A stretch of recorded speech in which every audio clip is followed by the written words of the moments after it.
Première chose, que ceux qui croient en Dieu, leur vie n'est pas détruite.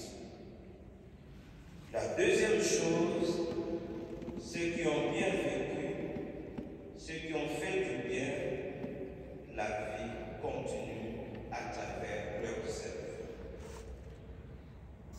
Notre cher Papa Mwanda qui nous a quittés il y a presque 1 an, était un homme de fou, homme de prière, ami de Jésus. L'évangile que nous avons choisi, c'était son évangile préféré quand tu nous demandais à résister, quand tu nous demandais que nous puissions nous engager comme chrétiens pour l'épanouissement d'un Congo meilleur. Poser un tel geste, de dire une messe à sa mémoire, la première lecture d'aujourd'hui nous montre en disant que c'est un geste noble.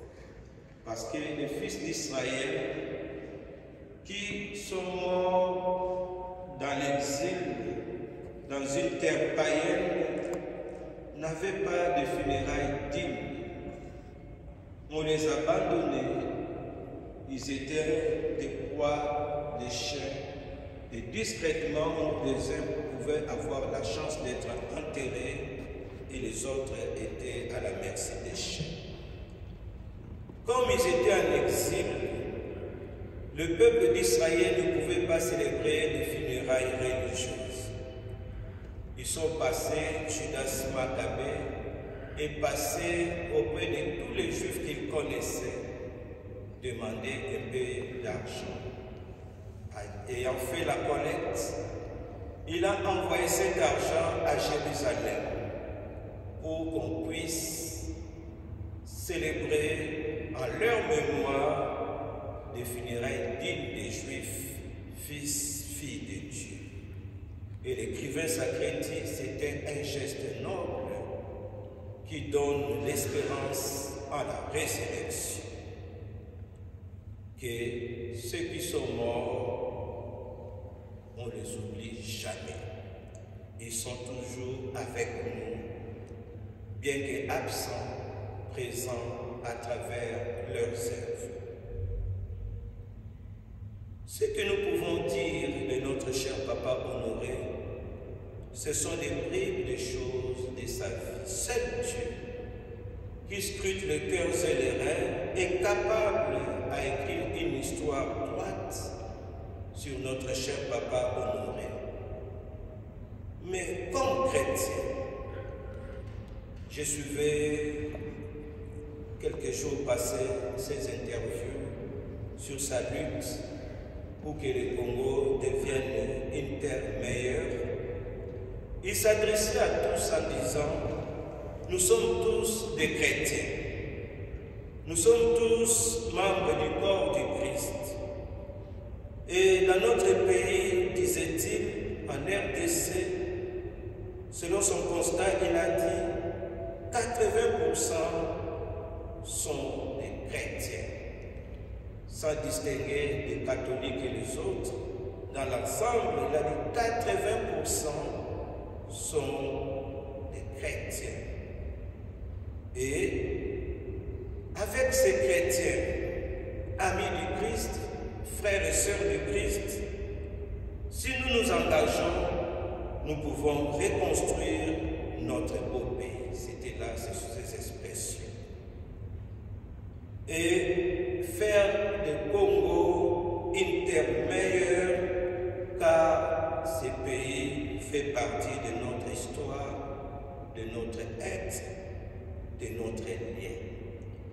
Lien des terres, notre référence, notre origine, tous ces 80% des chrétiens, nous pouvons nous engager pour que le pays retrouve sa sécurité, le pays retrouve sa joie, les fils et les filles du Congo retrouvent le bonheur tant cherché. Homme de foi, il demande à tous les chrétiens de s'occuper de notre bien commun, le Congo. Disait-il, c'est une erreur de dire que la politique, c'est l'affaire des politiciens. Tout être, tout enfant, tout fils et toute fille du Congo doit s'occuper de la terre de nos ancêtres, doit souffrir quand rien ne va au Congo, doit pleurer quand ici et là les fils et les filles du Congo sont tués. Et il nous dit, nous devons nous impliquer dans l'avancement de notre pays, car le pays est l'affaire de tous.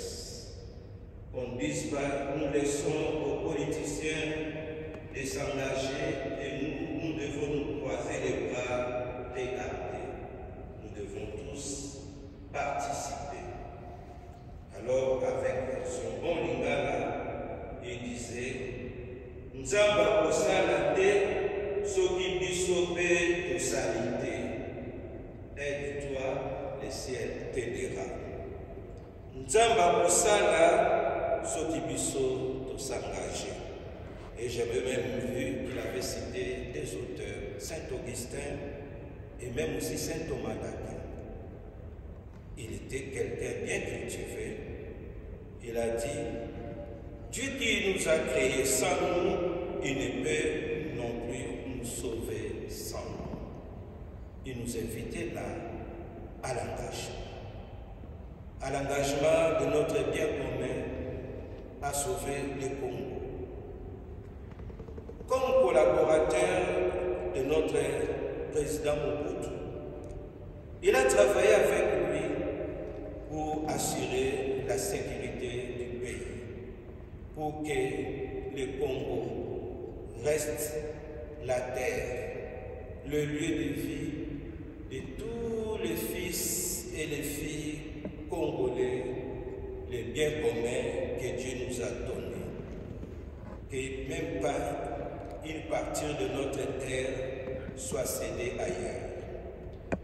Et je me souviens encore dans une de ses interviews où il disait, nous devons faire attention. Le Congo est entouré par les pays voisins plus ou moins neufs. Si on cède ici, les autres voisins vont chercher à prendre là-bas. Si on cède là-bas, les autres voisins vont essayer de prendre. Si l'on veille, personne ne prendra un morceau de terre de notre cher Congo. La messe de ce jour, nous allons aussi pas seulement penser à lui, mais respecter ce qu'il disait pour que le Congo soit les biens de tout le monde. Dieu nous a donné cette terre, personne ne l'a choisie.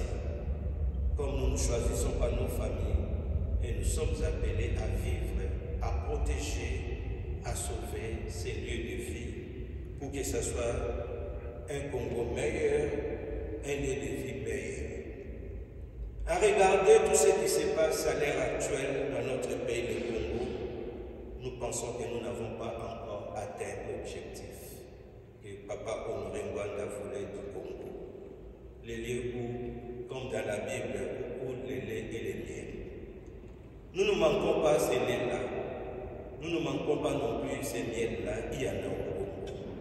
Mais si tout le monde s'implique, si tout le monde fait le bonheur des enfants congolais, nous aurons tous à goûter à ces laits-là, à goûter aussi à ces miels-là, pour que notre vie soit meilleure. Notre papa Honoré,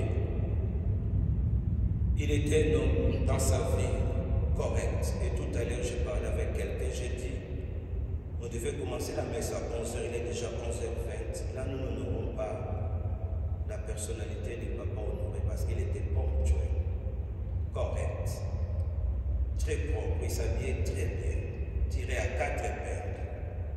Et il voulait aussi que les Congolais s'élèvent, qui s'engagent pour le meilleur de notre pays.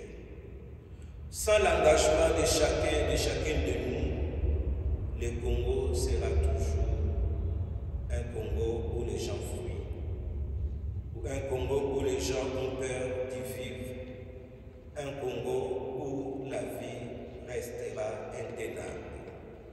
Mais si nous nous engageons, nous nous lèvons pour la cause commune qui est notre terre, nous aurons un Congo où il fait beau vivre. Nous aurons un Congo, comme notre hymne national nous l'a dit, où tout le monde debout et tout le monde fera un effort à soutenir notre indépendance. Un Congo où nous ne serons pas courbés, longtemps courbés. Un Congo où tout le monde sera debout, construire la paix. Un Congo où la paix aura les bâtons de commandement, où la sécurité maintiendra les fils et les filles du Congo dans la joie. Un Congo qui est sacré. Ce qui est sacré, on les protège.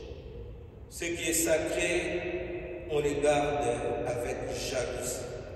Ce qui est sacré, on ne les donne pas à n'importe qui. Si nous sommes debout, le Congo restera uni.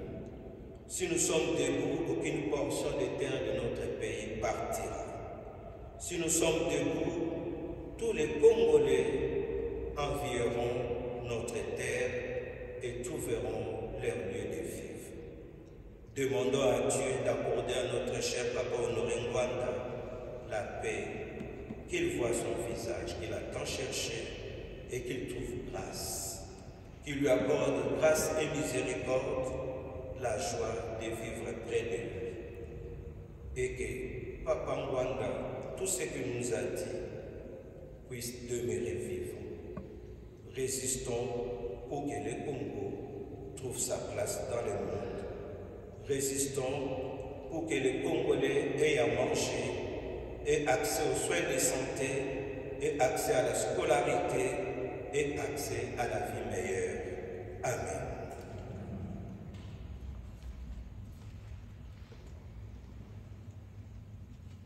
Nous allons inviter Madame Candide pour les intentions de prière.